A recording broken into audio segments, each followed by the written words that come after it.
한 주간의 스포츠 이슈를 가지고 비전문적으로 털어보는 시간 스포츠 측면 승부. 먼저 스포츠 뉴스 진행자이자 종합방송인 김기혁 아나운서 나왔습니다. 어서 오십시오. 네, 안녕하십니까. 김기혁입니다. YTN 라디오 이동현 뉴스 정면 승부 연출을 맡고 있는 장정호 PD 어서 오세요. 네, 안녕하십니까. 장정호 PD입니다. 지난주 첫 방송 나가고 주위 반응이 어땠어요? 사실 제 반응보다도 이 청취자들의 패턴을 좀 알겠더라고요. 예? 청취 패턴을. 일단 원의 측면 승부까지만 듣는 것 같습니다. 그래서 실제로 이경 대변인과 당시 천하람 변호사에 대해서 후기는 있었어도 저에 대해서 몰랐더라고요.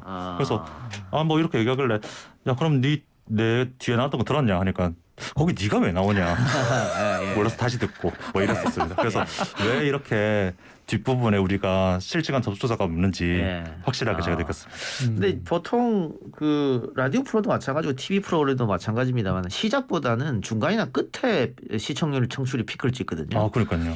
근데 우리 이동현 뉴스 정면승은 정반대입니다. 처음 시작할 때 피크를 찍고 점점 내려갑니다. 그러니까요. 저희는 이제 색다른 시도를 하고 있으니까요. 어쨌든 남들과는 다른 패턴으로 가겠다. 이런 느낌이기 때문에 뭐 의미가 있다고 봅니다. 그럼에도 평균은 굉장히 높다. 이 말씀을 꼭 드리고 싶습니다. 알겠습니다. 뭐 어쨌든 뭐 저녁 시간대 타의 추종을 풀한 1위니까요. 아하, 그렇죠. 그럼요. 예, 1위 방송에 나오신 두 분 축하드리고요. 감사합니다. 네. 물론 뭐 우리 장정호 PD야 이 1위 방송을 연출하는 담당자이긴 합니다만 PD가 잘해서 1위를 한 건 아니다. 뭐 잘하면은 늘 이제 진행자 탓이라고 그럼요. 저도 생각하고 있기 때문에 뭐 인정합니다. 네. 방심위에서 오라 그러면 그건 PD 잘못이고. 자 새해가 밝았는데 두 분 올해 새해 소원 있으면 각자 이야기 해보시죠. 네, 저는 진심으로 방금 또 이렇게 우리 스포츠 측면 승부에 대해서 이야기를 했으니까 정말 이 시간대 동접자 10,000명 한번 만들어 보고 싶다. 이 시간대. 예, 이게 2022년에 저의 그 소원 중 하나입니다. 한 번도 없었던 것 같은데요. 아니, 당연히 없었죠. 네. 없었으니까 소원입니다.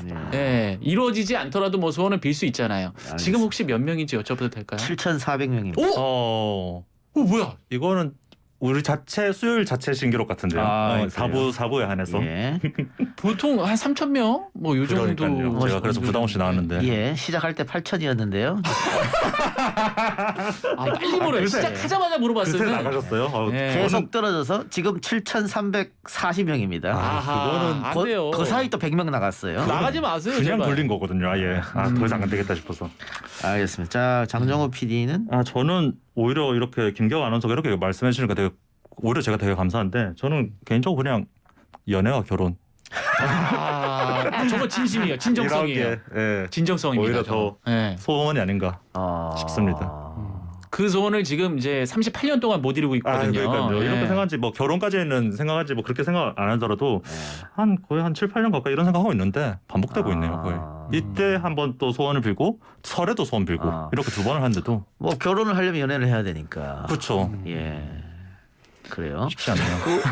장 PD가 호랑이 띠입니까? 아니요, 소띠입니다. 소띠. 네. 예. 그래요. 올해는 소원 이루시기 바라고. 감사합니다. 그 뭐 DC 탈모계열 이런 데 갔더니 이번에 이재명 후보가 낸 탈모 공약. 그렇죠. 이게 사실은 탈모 공약이라고 볼 수 없고 이게 뭐 출산 공약과 마찬가지다. 뭐 이런 얘기도 하더라고요. 왜냐하면 탈모 있는 분들이 연애하기도 어렵다. 이런 얘기하면서 그만큼 스트레스를 받는 것 같아요. 맞아요. 아무래도 좀 위축감이 많이 든다고 하더라고요. 알겠습니다. 두 분은 뭐 걱정할 게 없네요. 뭐 나중엔 모르죠. 그렇죠. 시간이 또 네. 지나봐야 또 이게 탈모 같은 경우에는 제가 알기로는 이제 마흔 이후로 뭐 증상이 나타난다라고 이야기를 들어가지고 사람마다 다르긴 하지만 예. 40대가 됐던. 근데 진짜 신경 쓰려고 많이 노력을 해요. 그럼요. 예, 특히나 또 머리를 많이 만지는 직업이다 보니까 이제 뭐 영양제 같은 것도 챙겨 먹으려고 하고 신경 많이 씁니다. 지금 벌써 뭐 그 탈모 샴푸 광고를 하는 광고 모델들이 완전히 탑급이잖아요. 지금 그런 것만 봐도 얼만큼 이 시장이 좀 그 많은 관심을 가지고 있나 이런 생각도 들긴 하더라고요. 확실히. 알겠습니다. 자, 본격적으로 오늘 주제에 들어가 보죠. 어떤 이야기부터 해볼까요? 동계올림픽 이야기부터 해볼까요? 네. 2022 베이징 동계올림픽이 이제 정확히 한 달 앞으로 다가왔습니다. 2월 4일부터 2월 20일까지 예정되어 있는데 일단 개최만으로도 다양한 기록이 세워졌습니다. 먼저 이 중국 베이징은 사상 최초로 이 하계올림픽, 동계올림픽을 같은 장소에서 유치한 도시가 됐고요. 그리고 중국은 일본, 한국에 이어서 아시아 국가 중 세 번째로 동계올림픽 개최국이 됐습니다. 2018 평창 동계올림픽, 2020 도쿄올림픽, 2022 베이징 동계올림픽 이렇게 2년마다 한중일 3연속 올림픽이 열린 것도 기록으로 쓰여지고 있습니다. 그리고 예정대로 개막과 이제 폐막이 진행이 된다면 2020 도쿄올림픽에 이어서 팬데믹 중에 열리는 두 번째 올림픽이 됩니다. 예. 자, 근데 베이징 동계올림픽을 앞두고 각 국가들의 보이콧이 이어지고 있다 하는데 그 상황 좀 설명해 주시죠. 네, 우선 그 외교적 보이콧인데요. 이 외교적 보이콧에 대해서 설명을 잠깐 드리자면은 그 올림픽에 선수단을 참가시키지만 이제 정부나 정치권 인사들로 구성된 사설단은 파견하지 않는다. 이걸 말씀드립니다. 그러니까 과거 이제 냉전 시대 때 80년 모스크바 올림픽과 이제 84년 LA 올림픽에처럼 그때는 막 선수들도 불참하고 뭐 이런 적 있었잖아요. 막 예. 그런 건 아니지만 이제 이렇게 외교 사설단은 파견하지 않는다. 이런 점을 하나 말씀드리고요. 미국이 지난달 6일 이제 중국 신장 위구르족 인권 문제 등을 이유로 외교적 보이콧을 선언했고요. 그 이후에 영국과 호주, 캐나다 등 이제 미국 주요 동맹국들이 대열에 합류했습니다. 지금 보니까 이제 보이콧이 막 더 이상 확산되고 있는 것 같진 않아요. 근데 이제 국가적 행사를 앞둔 중국으로서는 좀 상처를 많이 받은 것 같더라고요. 그래서 좀 이런 것들이 좀 아직 얘기가 되고 있죠. 우리 정부의 뭐 목표라고 할까요? 그 이 베이징 올림픽에서 남북 미중 4개국이 모여서 종전선언 이런 이야기도 있었던 것 같은데 이렇게 정치적 보이콧을 한다면 그건 불가능해지겠네요? 아무래도 그건 좀 힘들겠죠. 그때 저희가 저번에 한 정세현 장관님 그때 모셔가지고 얘기했을 때도 이 2022 베이징 올림픽이 그런 종전선언과 이런 얘기들이 될 수 있는 그런 장이 될 수 있을 거라 기대를 많이 하셨는데 지금 이렇게 뭐 보이콧이 있으면은 아마 좀 모이는 것 자체도 힘들겠죠. 같은 질문 김기혁 아나운서한테 드립니다. 예. 뭐 이미 뭐 다 한 거 아니겠습니까? 그리고 또 장관님도 출연을 하셔가지고 또 말씀을 하셨기 때문에 제가 어떻게 거기에 첨언을 하겠습니까? 예. 비전문가입니다. 네. 대본에 없는 질문을 하면 김기혁 아나운서가 상당히 불안해하고 당황해하고 특히 정치적으로 이제 물어보면 아주 답변 곤란하게 생각하고 이러기 때문에 제가 그 방송을 한 그 10년 넘게 해왔거든요. 네. 유일하게 땀이 나는 방송이다. 네. 네. 그렇습니다. 그래 알겠습니다. 종전선 좀 힘들지 않겠나? 음. 뭐 다른 곳에서 할 수도 있겠습니다만 베이징 올림픽에서 하는 건 좀 힘들었다. 자 코로나19 상황도 올림픽 개최의 변수다. 맞습니다. 일단 뭐 외교적 보이콧과는 별개로 코로나19를 이유로 이 정부 관계자들이 올림픽에 불참하겠다고 밝히기도 했고요. 선수단 참가에도 차질이 예상이 됩니다. 북미 아이스하키 리그에서는 코로나19 때문에 뭐 일찌감치 불참을 결정했고 캐나다 올림픽 위원회에서도 혹시 선수들이 위험하다고 판단이 되면은 불참을 결정할 것이라고 밝혔습니다. 일단 중국에서는 일단 하계 올림픽, 도쿄 하계 올림픽이 무관중으로 치러졌는데 중국은 그 관중의 입장을 허용하기로 했어요. 근데 아직까지는 입장권 이 판매 계획은 내놓지 않고 있습니다. 일단 그만큼 지금 올림픽에 참가하는 관계자들 그리고 선수들이 감염이나 뭐 지역 사회로의 이 코로나 전파 위험을 완전히 억제하기는 좀 쉽지 않을 거라고 좀 예상을 하고 있습니다. 그리고 마찬가지로 도쿄 때도 그랬지만 선수 그리고 선수 임원 간의 악수나 포옹 금지되고 이 시상식도 셀프로 열리게 됩니다. 그렇군요. 네. 우리나라 목표는 어떻게 됩니까? 대한체육회가 이번 2022 베이징 동계올림픽 목표를 말을 했는데요. 생각보다 굉장히 낮습니다. 금메달 한두 개 그리고 종합순위 15위로 목표를 정했거든요. 직전 있었던 2018 평창 올림픽 같은 경우는 우리가 금메달 5개, 은메달 8개, 동메달 4개로 종합 7위를 달성했었어요. 근데 이걸 만약에 우리가 홈 2점이다라고 생각해서 좀 다시 그 전에 거 소치를 보자면은 금셋, 은셋, 동 2개로 이제 13위였어요. 그렇게 치면은 굉장히 목표가 낮은 수준이라고 볼 수 있습니다. 2002 솔트레이크 같은 경우가 우리 동계올림픽에서 가장 낮은 순위였는데 그게 14위였습니다. 금 둘, 은 둘 이렇게. 근데 그것보다도 한 단계 낮은 목표로 했다는 것 자체가 아무래도 전력 손실이 많이 좀 있었다라는 걸 얘기하는 것 같고요. 그 원인은 아무래도 쇼트트랙 간판들의 대거 이탈이라고 볼 수 있겠습니다. 먼저 심석희 선수가 이제 동료 욕설 비하 논란이 있었죠. 그래서 올림픽 출전이 어려워졌고 평창에서 또 1500m 금메달리스트인 임효준 선수가 동성 후배 추행 논란으로 국가대표 자격 박탈을 당한 뒤에 중국으로 가버렸죠. 예. 그래서 이제 전력 손실이 있었고요. 또 여기에 이제 김선태 감독과 이제 빅토르 안현수 선수가 중국 대표팀 기술 코치로 합류하게 됐어요. 그래서 우리가 중국과 아무래도 쇼트트랙에서 늘 경쟁을 해왔는데 좀 그런 점이 많이 어렵지 않을까라는 걸 보고 있는 것 같습니다. 뭐 그런 여러 가지 이유임에도 불구하고 그래도 쇼트트랙과 스피드 스케이팅에서 항상 강세를 보였던 우리인데 한두 개 정도만 기대한다. 뭐 그만큼만 전력이 떨어졌다. 뭐 이렇게 볼 수 있을 텐데 좀 안타까운 상황이긴 합니다만. 쇼트트랙 말고는 그러면 아예 나머지는 좀 금을 기대할 수 없는 그렇게 되네요. 거까지도 좀 내보인 것 같아요. 그렇죠. 이런 지금 정도면은. 스피드 스케이팅 같은 경우에도 사실 예전만큼 또 전성기가 좀 지나가지고 그렇죠. 그 차고 올라오는 선수들이 아직은 조금 미비하거든요. 그래서 사실 쇼트트랙에 많이 기대해 왔고 이번에도 가장 기대할 수 있는 게 쇼트트랙이지만 이것마저도 좀 많이 무너진 상황입니다. 그래요. 그 김연아 선수 이후로 또 뭐 피겨도 사실은 뭐 이렇다 네. 그렇게 성적이 좋은 선수도 안 보이는 상황이고. 그렇죠. 네. 저는 저 역대 동계올림픽에서 가장 인상적이었던 순간이 있습니까 혹시? 저는 뭐 개인적으로 2002 솔트레이크 시티 동계올림픽에서 이 쇼트트랙 남자 1500m 결승전이었죠. 네. 여기까지는 모르실 수 있는데 이제 안토 노노 나오면은 또 탁 떠오르실 겁니다. 이 예. 헐리우드 액션. 예. 이게 사실 뭐 헐리우드도 이게 칭찬이에요. 예. 사실 발연기였죠. 예. 발연기 액션이었는데 여기에 또 그 심판이 넘어가가지고 우리 김동성 선수가 금메달을 도둑 맞은 사건. 이게 좀 기억에 많이 남습니다.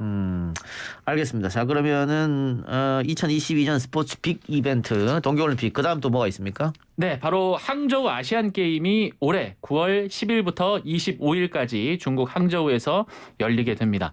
이 동계 올림픽에 이어서 아니 또 이거 중국에서 열리냐 싶을 텐데 사실 이 개최지 선정에서 우여곡절이 있었습니다.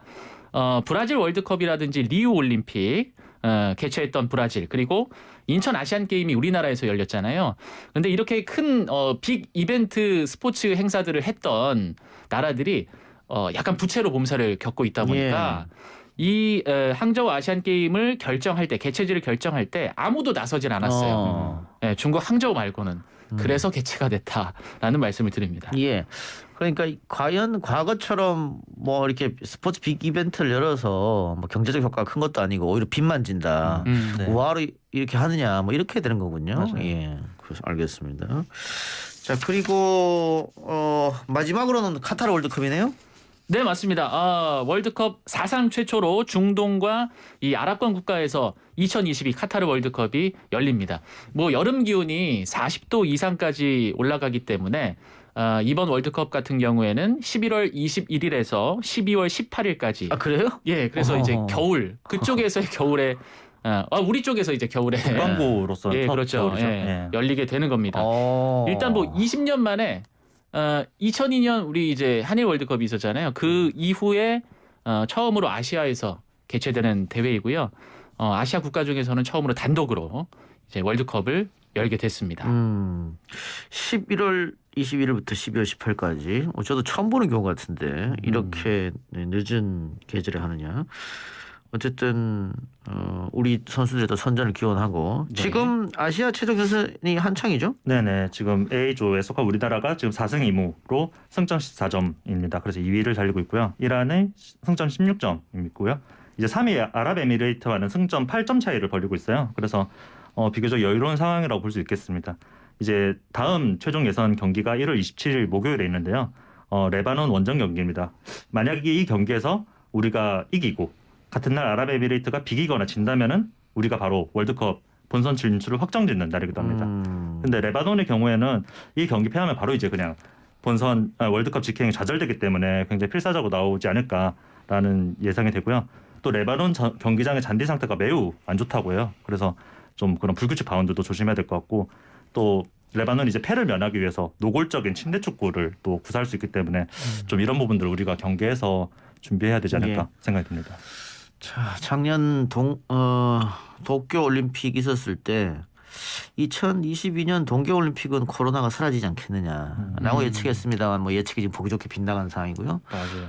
그러면은 이제 2022년 항저우 아시안 게임 때는 사라지겠느냐? 또 참 쉽지 않죠.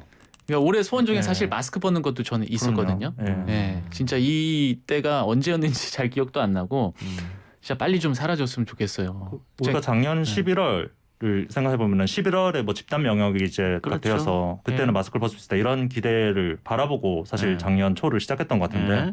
지금도 이제 올해를 딱 맞이했을 때 마스크를 쓰고 이렇게 있는 거 보니까 좀 아쉽죠 그런 부분들은. 그 뭐 우리 청취자분도 마찬가지겠습니다만은 그 여름 휴가 때 또 외국 한번 나가는 거 예. 아. 다들 바라고 있잖아요. 그럼요. 이제 몇 년째 못 나가고 있지 않습니까 지금? 그렇죠. 그러니까요. 그뭐 이렇게 이 스포츠 빅 이벤트 있을 때 한번 가서 응원하고 이런 것도 참 어떤 그 뭐 삶의 재미인데 카타르 월드컵 때 가능할까요? 이때도 11월이네요. 11월 올해니까. 네.